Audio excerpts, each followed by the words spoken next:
terdengar jelas nggak? Jelas, Bu. Jelas, Bu. Ya, etika profesi SRM. Terus Terdengar, Bu. Oke, aduh ya. Untuk materi bisa di-share di grup, udah di-share ke grup belum? Kelompok berapa 4 ya? Ayo kelompok 4 materinya silakan di-share di grup.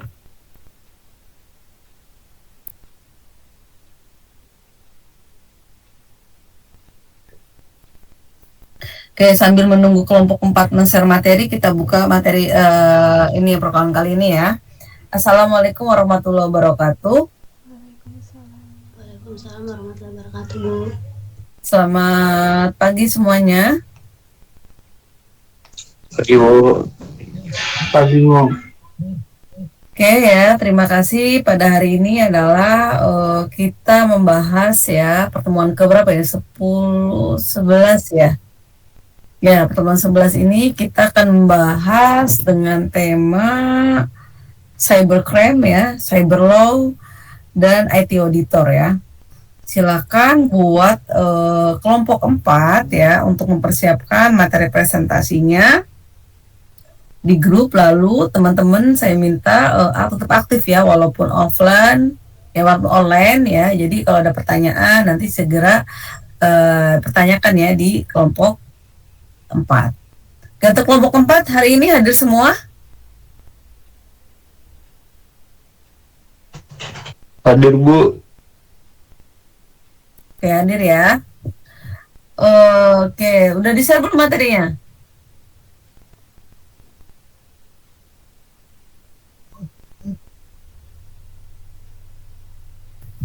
Sampai share. Sudah, Bu. Oke, silahkan ya kelompok 4 mempresentasikan materinya.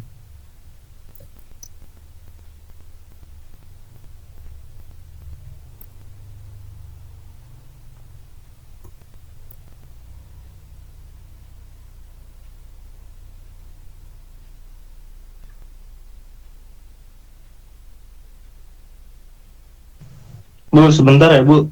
Oke.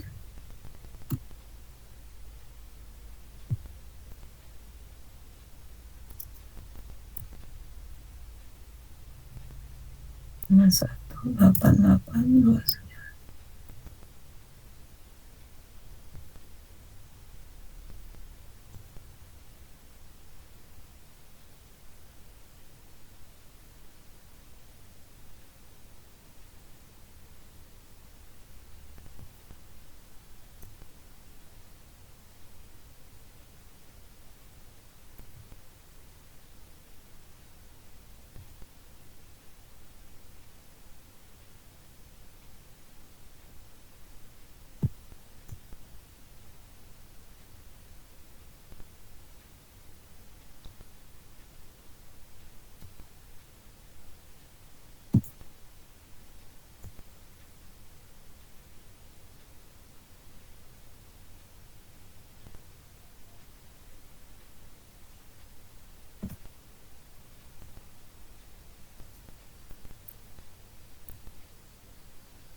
Assalamualaikum warahmatullahi wabarakatuh. Waalaikumsalam. Kami dari kelompok 4 izin mempresentasikan materi kami, yaitu IT Forensik, Cybercrime, and Cyber Law.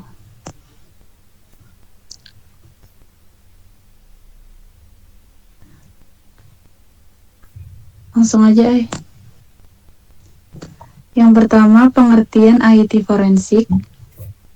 Definisinya yaitu IT Forensik atau Digital Forensik adalah proses pengumpulan, analisis, dan pelestarian bukti digital dari perangkat komputer, jaringan, atau media penyimpanan untuk digunakan sebagai alat bukti dalam penyelidikan hukum.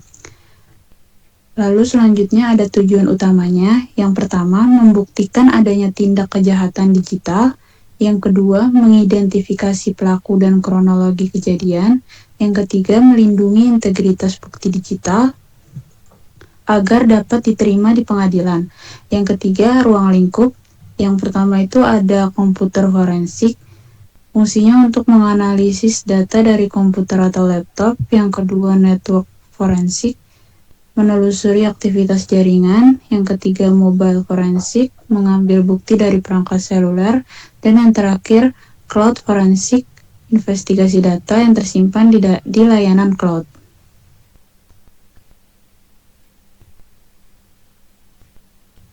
Proses investigasi digital. Proses investigasi digital adalah tahapan sistematis yang dilakukan untuk menemukan, mengamankan, dan menganalisis bukti digital agar bisa digunakan dalam proses hukum.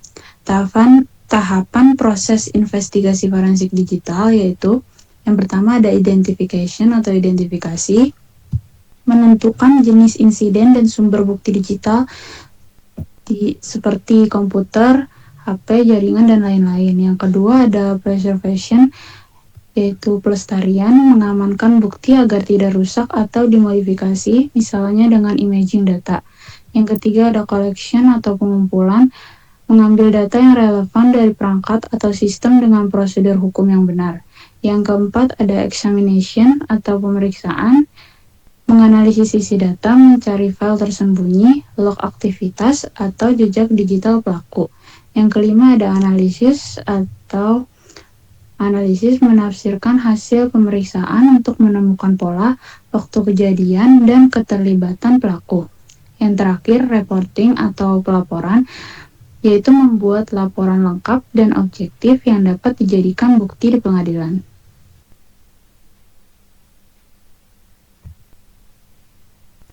Selanjutnya, pengertian cybercrime. Cybercrime atau kejahatan dunia maya adalah tindakan kriminal yang dilakukan melalui komputer, jaringan internet, atau perangkat digital lainnya. Ciri khasnya terjadi di dunia maya, sulit dilacak, dan berdampak nyata di dunia nyata, seperti finansial, sosial, bahkan hukum. Jenis-jenis cybercrime. Yang pertama ada pencurian data. Kejahatan digital berupa pengambilan data pribadi, finansial, atau rahasia perusahaan tanpa izin. Contoh, pencurian data pengguna e-commerce atau kartu kredit. Yang kedua, penyebaran hoax atau berita palsu. Menyebarkan informasi palsu melalui media sosial atau situs online untuk menipu atau memprovokasi masyarakat.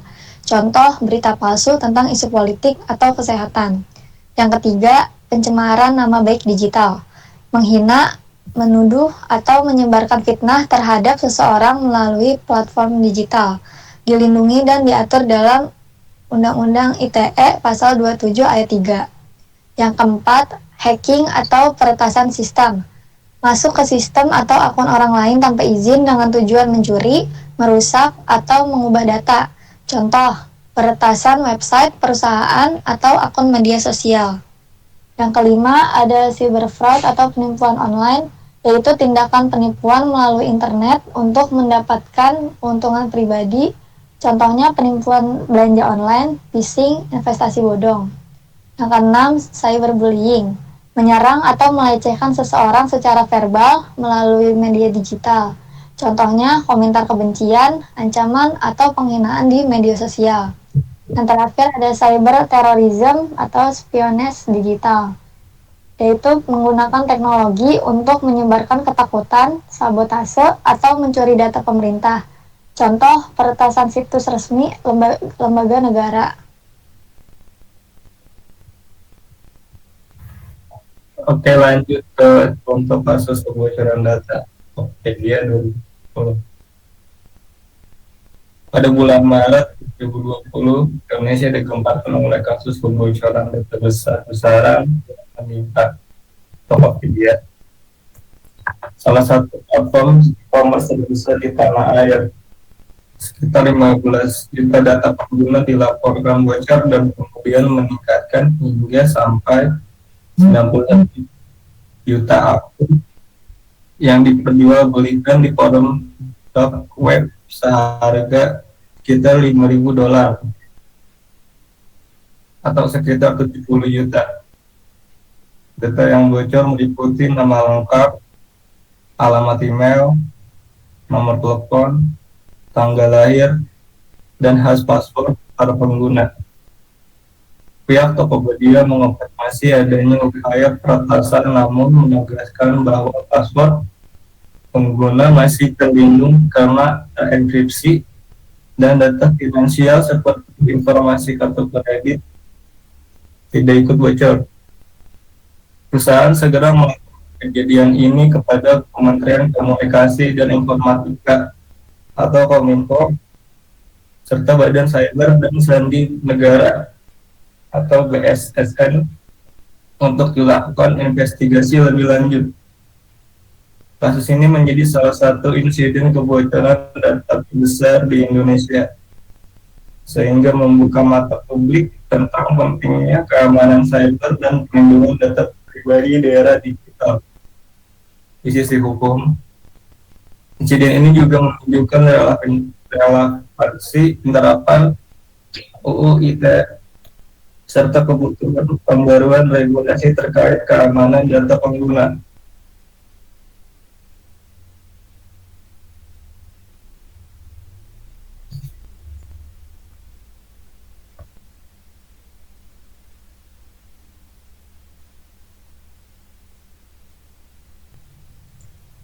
Selanjutnya, contoh kasus penyebaran hoax COVID-19. Pada masa pandemi COVID-19, Polri melakukan penindakan terhadap 104 orang tersangka penyebaran berita bohong atau hoax terkait pandemi di Indonesia dalam jangka waktu 30 Januari hingga 24 November 2020. Hoax-hoax yang disebarkan meliputi pemberitaan bahwa seseorang meninggal akibat COVID, padahal tidak. Penyebaran virus tanpa adanya konfirmasi resmi, WNA yang masuk membawa virus, bahkan suntingan foto agar terlihat seperti situasi tertentu yang berkaitan dengan COVID. Para penyebar hoax ini kemudian dijerat dengan pasal 28 Jo, pasal 45 UU ITE yang mengatur larangan penyebaran informasi bohong dan menyesatkan yang menimbulkan kerugian serta ancaman pidana yang relevan. Selanjutnya, contoh kasus penipuan online trading saham dan kripto. Pada tahun 2025, Polri mengungkap kasus penipuan online bermodus trading kripto dan saham yang menimbulkan kerugian hingga 105 miliar rupiah, dengan sekitar 90 korban dari berbagai daerah di Indonesia. Modusnya, pelaku membuat iklan palsu di media sosial seperti Facebook, yang menawarkan peluang investasi dengan keuntungan tinggi. Korban diarahkan untuk bergabung ke grup WhatsApp yang dikelola oleh mentor investasi palsu, dijanjikan profit hingga 200% dalam waktu singkat, serta diminta melakukan transaksi melalui platform palsu yang disediakan pelaku.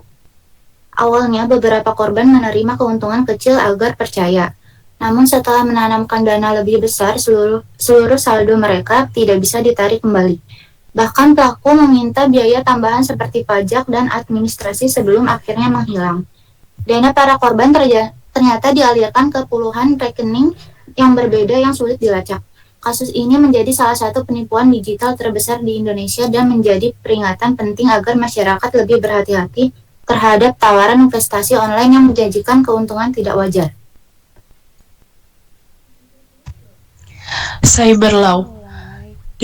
Definisi cyber law adalah seperangkat aturan hukum yang mengatur aktivitas manusia, di dunia maya atau cyberspace mencakup pengguna internet, media digital, dan teknologi informasi. Di Indonesia, dasar hukum utamanya adalah Undang-Undang Nomor 11 Tahun 2008 tentang informasi dan transaksi elektronik UU ITE yang kemudian diubah oleh UU Nomor 19 Tahun 2016. Tujuan UU ITE pertama, menjamin kepastian hukum bagi pengguna teknologi informasi. Kedua, melindungi masyarakat dari penyalahgunaan data dan informasi digital. Ketiga, mengatur transaksi elektronik agar aman dan sah secara hukum. Keempat, menindak kejahatan cyber seperti pencemaran nama baik, peretasan, penipuan online, dan penyebaran hoaks. Contoh kasus UU ITE, seorang pria berinisial R, 29 tahun dari Bekasi ditetapkan sebagai tersangka oleh Direktorat Tindak Pidana Cyber Bareskrim Polri atas dugaan pelanggaran UU ITE. Kasus bermula dari unggahannya di Facebook, di mana R dianggap menyebarkan penyemaran nama baik melalui konten yang bersifat fitnah dan provokatif, serta memicu keresahan publik. Penyelidik menemukan ada unsur pelanggaran pasal 27 ayat 3 jatuh pasal 45 ayat 3 UU ITE terkait pencemaran nama baik. Selain itu, R juga diduga melanggar pasal 28 ayat 2 jangka pasal 45A ayat 2 karena unggahannya dianggap memuat konten yang dapat menimbulkan rasa kebencian berdasarkan sara atau suku, agama, ras, antar golongan. Polisi telah menyita barang bukti berupa tangkapan layar, ponsel, dan akun media sosial yang digunakan. Ancaman hukumannya termasuk pidana penjara dan denda sesuai ketentuan UU ITE apabila terbukti bersalah. Peran forensik digital dalam penegakan hukum.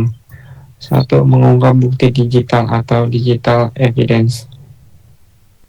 Forensik digital membantu aparat hukum menemukan, menganalisis, dan memberikan jejak digital dari perangkat seperti komputer, ponsel, server, hingga media sosial.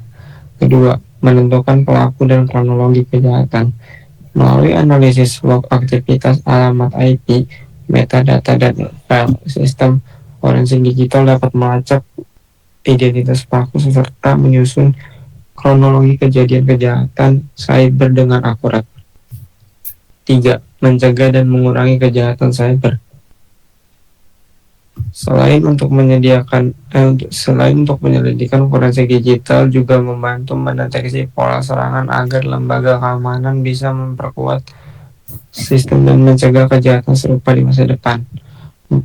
Alat bantu bagi penegakan hukum dan pengadilan.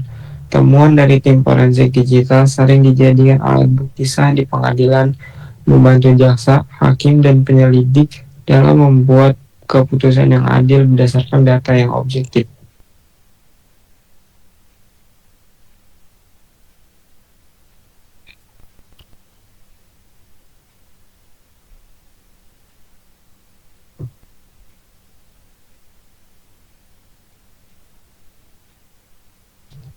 Kesimpulannya adalah IT forensik berperan penting dalam mengungkap bukti digital dan membantu proses penegakan hukum terhadap kejahatan cyber.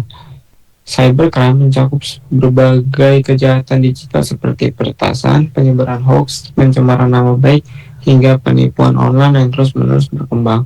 Cyber Law atau Undang-Undang ITE hadir sebagai payung hukum untuk melindungi masyarakat dari penyalahgunaan teknologi dan memberikan dasar hukum yang jelas dalam dunia digital. Kolaborasi antara ahli forensik digital, aparat penegak hukum, dan masyarakat menjadi kunci utama dalam menciptakan lingkungan digital yang aman, beretika, dan bertanggung jawab.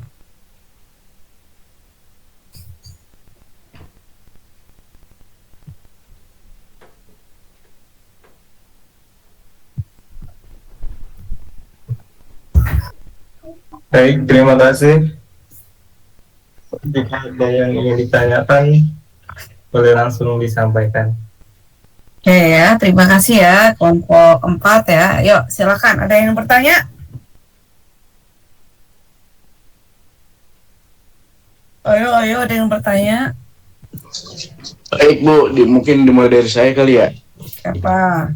Saya Dimas Apriansa Bu. Sebentar saya tulis dulu, terlupa lagi ya. Boleh, Dim. Iya Bang. Dimas. Wait, Dimas. Kelas RM. RM ya. Dimas, siapa Mas? Dimas Ardiansyah. Dimas Apriansa ya. Afriansyah. Silakan Dimas. Iya, tadi kan itu ada contoh kasus dari Tokopedia ya. Mm-mm. Itu kan hanya menjelaskan. Dan jadi menurut kalian nih, jika kalian jadi tim forensik gitu ya, apa sih rekomendasi yang kalian berikan kepada perusahaan untuk mencegah kebocoran data seperti kasus Tokopedia supaya tidak terulang gitu? Oke ya, jadi pertanyaan bentar. Oke, jadi pertanyaan adalah seandainya nih kelompok 4 sebagai tim forensik, ya bagaimana cara mencegah kasus kebocoran data gitu ya? Betul. Ya, contohnya kasus kebocoran data pada Tokopedia. Oke. Oke, terima kasih ya Dimas. Oke, selanjutnya ada lagi?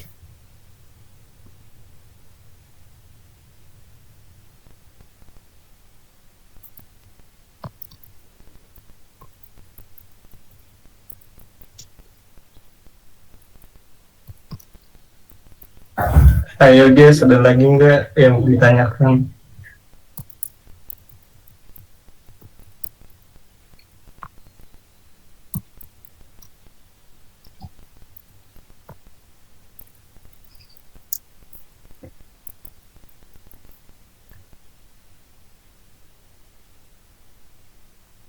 Oke, kalau misalkan nggak ada, kita keep satu pertanyaan dulu ya. Silakan kelompok 4, sedangkan berdiskusi ya, bagaimana menjawab dari pertanyaan Saudara Dimas.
Bu, saya mau nanya.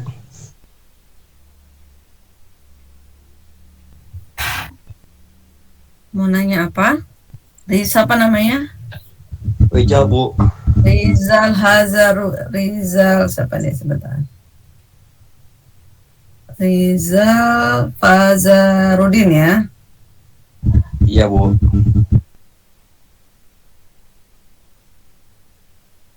Silakan. Saya tulis.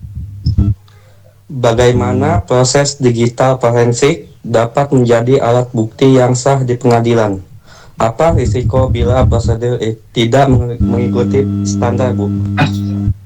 Bagaimana sih contoh kasusnya, bisa nggak berikan satu kasus gitu biar enak?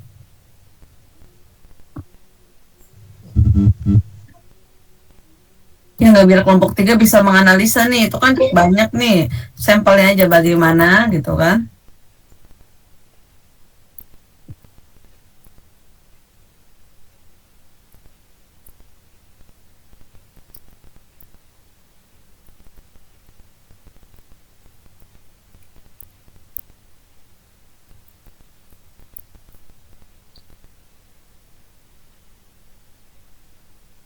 Bagaimana proses IT forensik ya, sebagai tim IT forensik menangani kasus apa nih, kebocoran data kah atau kasus yang lainnya? Nama IT forensik itu kan nggak mesti dalam kebocoran data kan?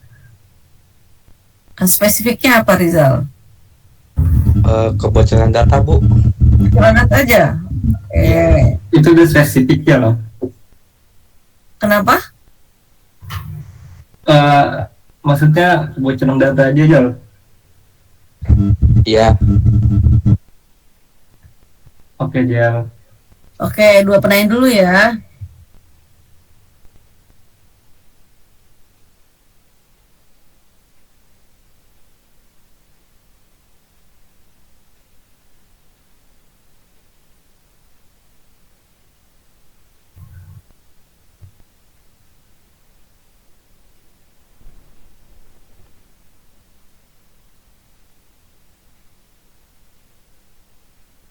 Ya, sorry, boleh diulang nggak, Jal?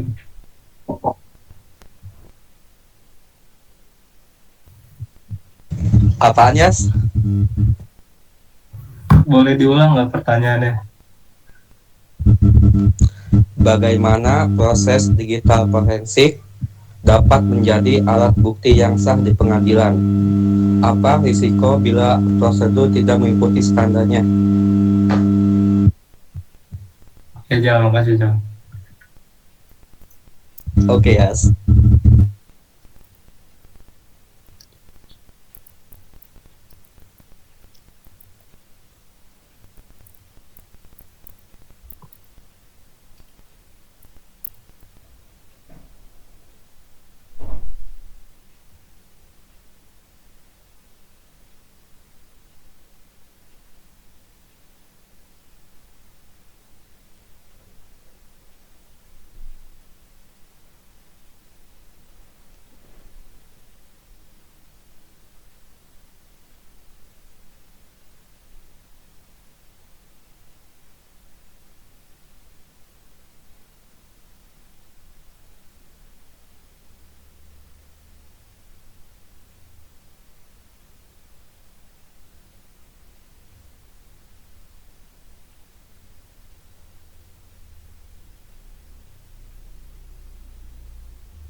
Ini boleh langsung dijawab apa nunggu pertanyaan lagi, Bu?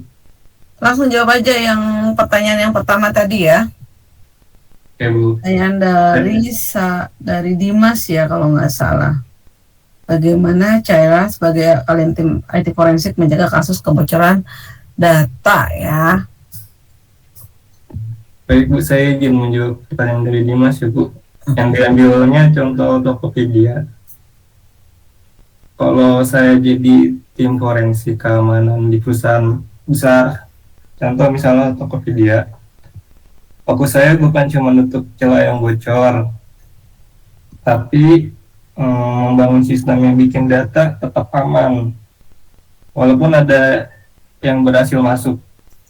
Intinya bikin pencurian data jadi nggak ada nilainya. Caranya sederhana tapi efektif. Data pelanggan jangan disimpan dalam satu tempat. Contoh email, nomor HP, password, dan riwayat belanja dipisah di server berbeda.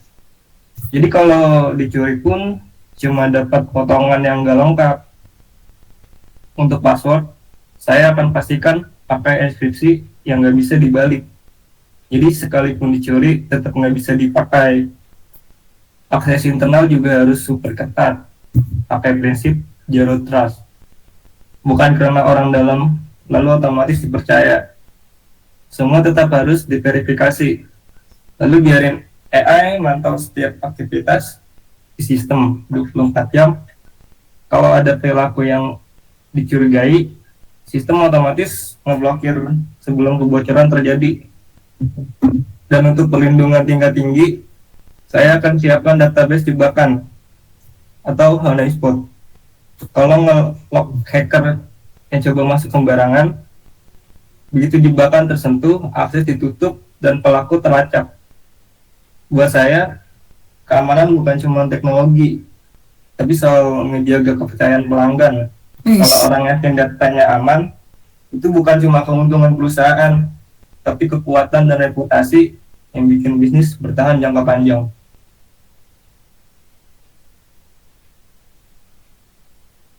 Sudah Bu, sudah saya jawab. Gimana tim?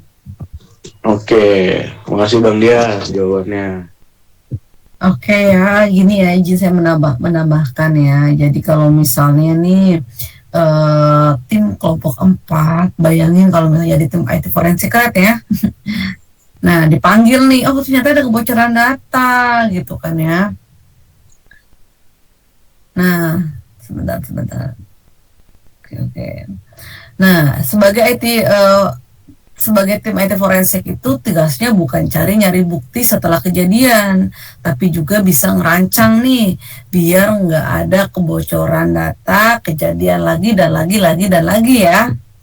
Nah, kayak kasus Tokopedia yang pernah bocor sampai ratusan juta akun ya terjual ya di dark web ya.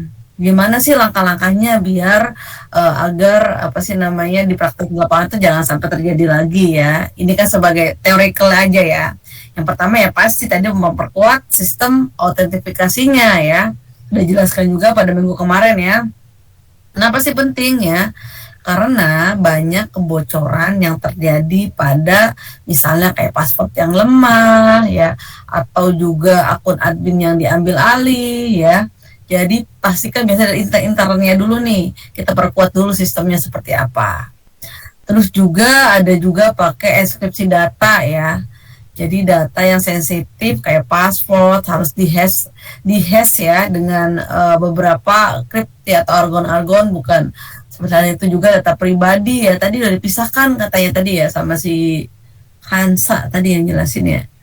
Dipisahkan nomor handphone ya biar nggak campur seperti itu ya. Setting juga ada patching ya. Setiap harus nge-patch atau update sistemnya ya. Jadi harus update patching dan update sistem rutinnya seperti apa. Nah, selain itu juga biasanya ada sistem monitoring ya. Ada IT ya mau di suatu sistemnya berkala misalnya seminggu sekali kah atau sebulan sekali ya. Jadi ada suatu aplikasi namanya sistem SIME ya, Security Information and Event Management ya.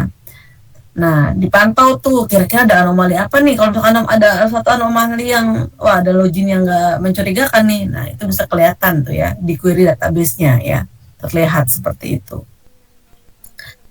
Dan juga ada audit pembatasan sebagai akses pegawai ya dan lain sebagainya ya. Yang pasti adalah intinya ya ada data breach itu bukan cuma soal sistemnya jebol, tapi kombinasi juga nih antara dari keamanannya, dari perilaku manusianya, dan kebijakan suatu perusahaannya gitu. Jadi nggak mesti dari jangan-jangan sistemnya, coba cek dulu nih keamanan dari teknisnya seperti apa. Ya jangan internalnya juga sama ya, suka nggak pernah logout ya, misalnya seperti itu. Dan juga ada kebijakan dari pemerintahnya. Pastinya ada edukasi ya, ada edukasi keamanan untuk semua timnya.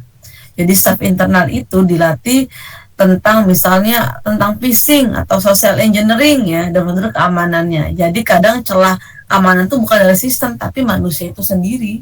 Jadi internalnya bisa jadi terjadi seperti itu. Gitu ya Dimas ya.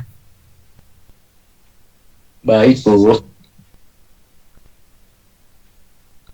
Oke, selanjutnya tadi pertanyaannya Rizal ya.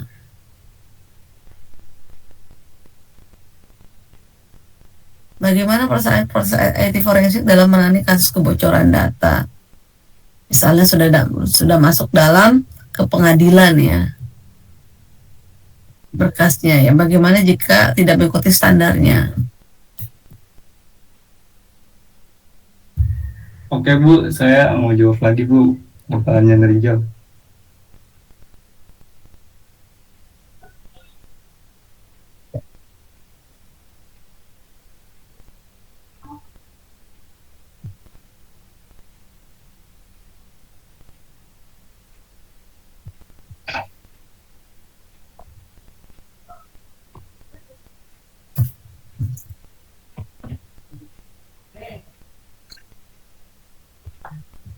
Ini boleh saya lagi Bu yang jawab Bu? Boleh, yang lain emang nggak ada. Ya nggak apa-apa sih kalau nggak ada. Silakan.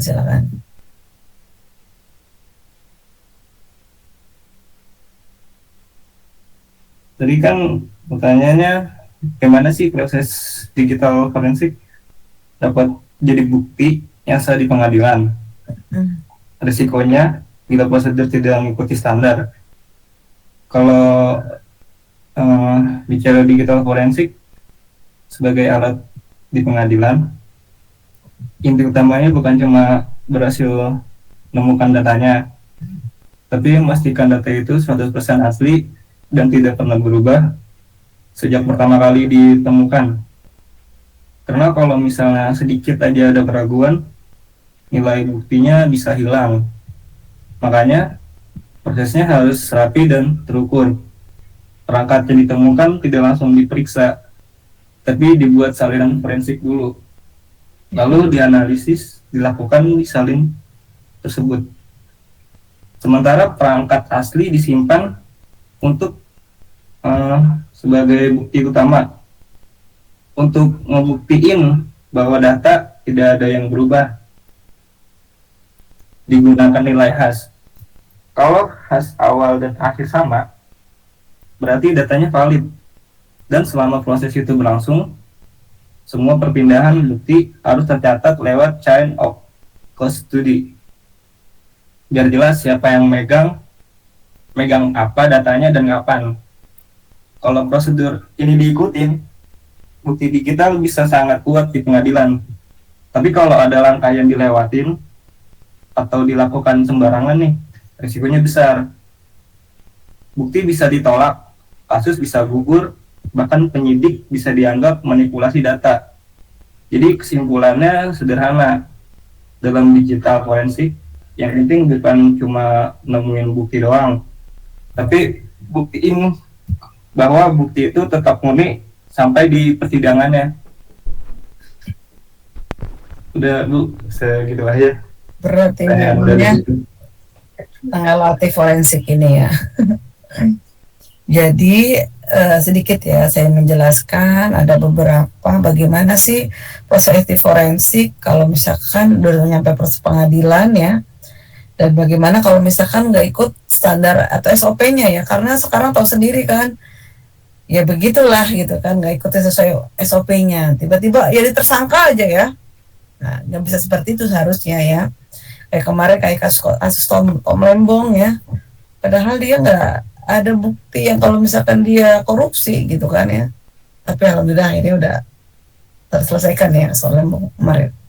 Oke, jadi gampangnya ya, tapi praktek IT forensik hukum di Indonesia itu bisa masuk ya. Jadi kasus hukum yang dipakai di kasus cybercrime masuknya ya. Jadi bagaimana, yang pertama adalah bagaimana proses IT forensik itu digunakan di pengadilan. Jadi misalnya nih, ketika ada sebuah kasus kebocoran data ya, bisa dari kebocoran data yang digital yang lain, kebocoran data bisa ada hacking ya, atau pemerasan, atau juga penipuan online ya, yang masuk kerana hukum pasti ada bukti digitalnya ya, yang diberlakukan sebagai bukti fisik. Mana buktinya? Jangan asal main nuduh-nuduh aja gitu kan ya. Jadi bukti itu yang pertama adalah harus utuh ya, sah dan bisa dibuktikan di realisasinya. Jangan udah nanti aja nggak bisa seperti itu, harus ada buktinya ya. Nah, salah satu peran IT forensik pada pengadilan adalah rantai dari pengadilan tersebut. Jadi change of case study-nya. Jadi menjelaskan siapa sih yang menemukan bukti tersebut gitu kan. Terus siapa yang menyimpannya. Jangan sampai oh iya ada si A ternyata nggak ada lagi. Nah itu dulu ya, jelaskan dulu dokumen dijelaskannya siapa yang menemukan buktinya, siapa yang menyimpannya. Misalnya berpindah tangan, kapan berpindah tangannya gitu kan ya. Nah, dan bagaimana cara menyimpannya? Nah, seperti itu. Nah, pengadilan bakal nanya nanti nih, kira-kira bukti ini benar-benar sesuai enggak gitu kan. Jangan diotak-atik ya. Nah, setelah mengetahui change-nya atau rantai pengendalian buktinya, baru ada beberapa yang namanya imaging atau hashing ya, diduplikasi ya. Biasanya penyidik itu membuat suatu image copy ya, jadi 1:1 dari perangkat server yang akan diperiksa. Dicek tuh, memastikan buktinya kontaminasi apa enggak. Nah, izin saya share screen aja deh tentang IT forensik ya. Nah, mana ya IT forensik? Mana ini? Sebentar dulu.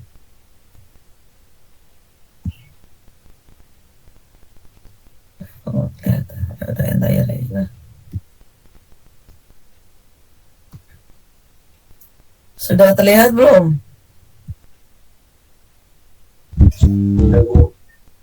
Sudah ya. Jadi yang namanya IT forensik itu ada contoh ya. Aduh. Nah, kalau bisa di next ya. Baik, bentar. Nah, kita balik ke sini dulu ya. IT forensik atau digital forensik ya. Jadi IT forensik ini ya penggunaan sekumpulan prosedur yang dilakukan pengujian secara menyeluruh oleh suatu sistem dengan menggunakan software ya. Ada softwarenya, ada toolsnya ya untuk memelihara barang bukti tindakan suatu kriminal. Nah, kok bisa next? Nah, ada pula ya contoh barang bukti dalam IT forensik itu. Misalnya komputer, bisa dijadikan alat bukti nggak? Bisa. Hard disk bisa ya. Kayak kemarin kasus apa tuh yang oh iya ini mohon maaf kayak video yang nggak jelas kemarin Ariel ya, ada mana buktinya misalnya Ariel kemarin kasusnya Ariel zaman dulu itu dari hard disknya ya. Bisa jadi dari kamera digitalnya juga. Oh ini barang bukti dari kameranya nih. Ini buktinya seperti ini. Ada SIM cardnya ya, CCTV ya, dan email dan lain sebagainya. Ini salah satu contoh barang bukti dalam bentuk elektronik ya. Nah, data atau barang bukti tersebut nanti akan yang diolah nih, dianalisa menggunakan beberapa software dan alat khusus untuk dimulainya IT forensik. Hasilnya ya berupa chart data ya untuk menganalisis komunikasi data targetnya. Tujuannya buat apa? Untuk memperjelas keadaannya ya.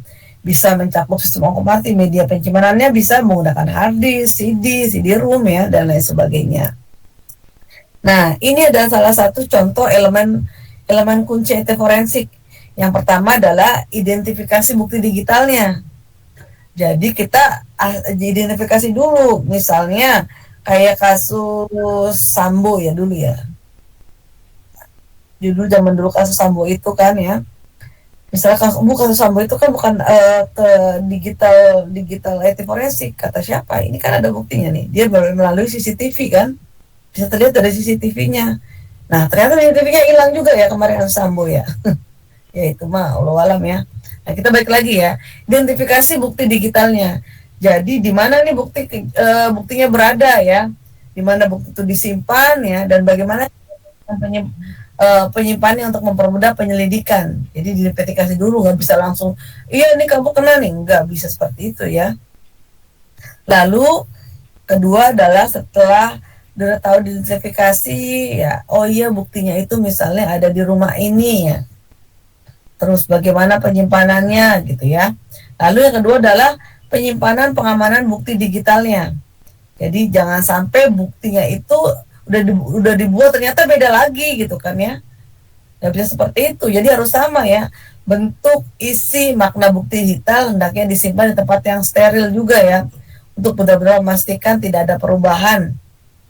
Jangan-jangan katanya udah taunya ternyata beda lagi gitu kan. Nggak bisa seperti itu. Harus sesuai ya, memastikan nggak ada yang lecet ya, di tempat yang steril. Oke, misalnya ada flash disk ya, yang di sebagai tempat penyimpanannya, disimpan flash disknya itu di tempat yang benar-benar steril. Jangan sampai malah disimpan yang asal-asalan, takutnya kan bisa di-copy ya datanya.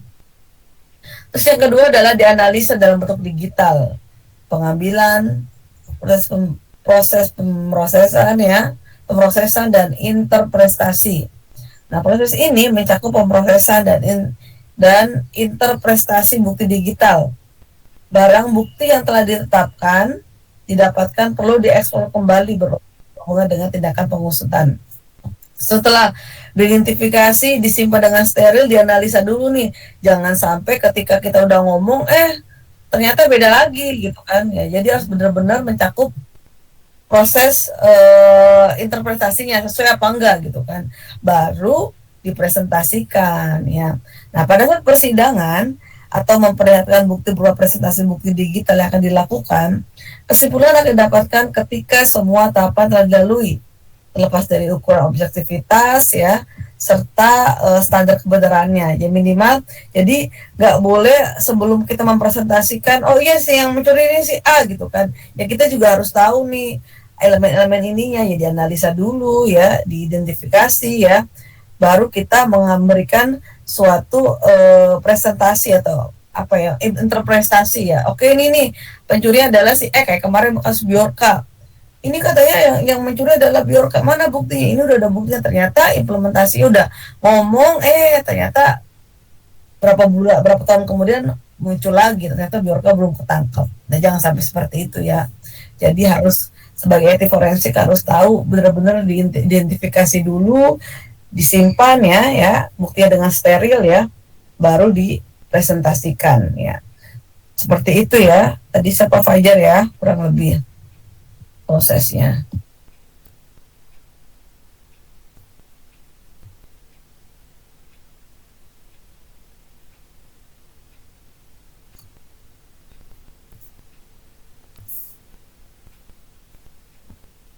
Oke, ada pertanyaan lagi?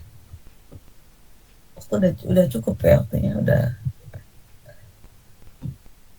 Jadi ya sebenarnya kesimpulan pentingnya itu adalah prosedur sesuai dengan standar dulu ya. Kalau misalnya sesuai standar gimana Bu? Tadi udah jelasin ya. Terus juga buktinya tidak boleh dirubah. Bukti itu ya kalau nggak bisa bukti. Oh iya ternyata ininya salah gitu. Bisa seperti itu ya.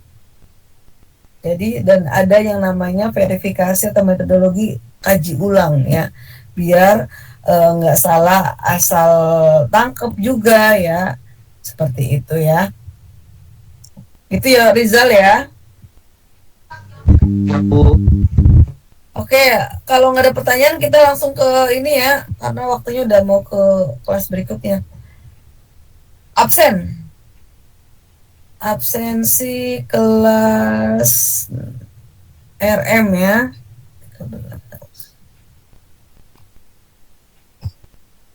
RM presensi.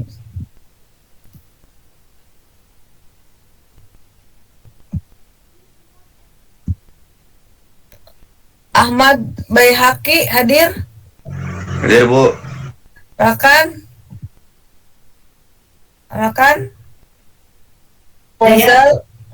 Rizal Hadir, Bu. Ahmad Ibu Ahlal? Rakan hadir. Rakan hadir. Ibu. Ahmad Ahlal? Ahmad Alas hadir, Bu.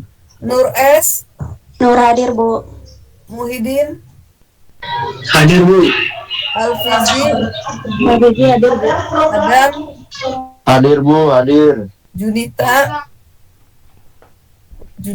Junita hadir, Bu. Marshanda? Marsanda hadir, Bu. Aini?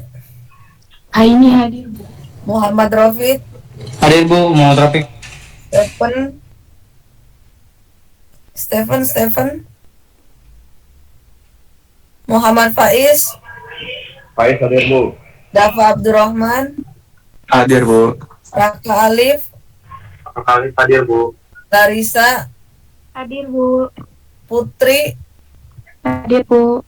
Nadifa, Nadifa hadir, Bu. Ardi, Hadir, Bu. Cahya, Hadir, Bu. Hanida, Hanida,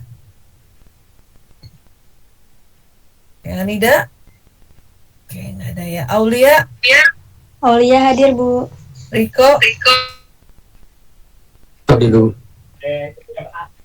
Yoga, Yoga hadir, Bu. Fayad, Hadir, Bu. Sultan, Hadir, Bu. terus siapa lagi nih? Selain itu, Fayad, Egi, Hadir, Bu. Muhammad Zainuddin, Hadir, Bu. Dimas, tadi hadir ya. Ya, Bu, hadir. Muhammad Rofi, Hadir, Bu. Sapira, Hadir, Bu. Ahmad Baihaqi, Baki hadir, Bu. Gita, Hadir, Bu. Helmi, Hadir, Bu. Rizka. Hadir, Bu. Oke, ada yang belum di absen?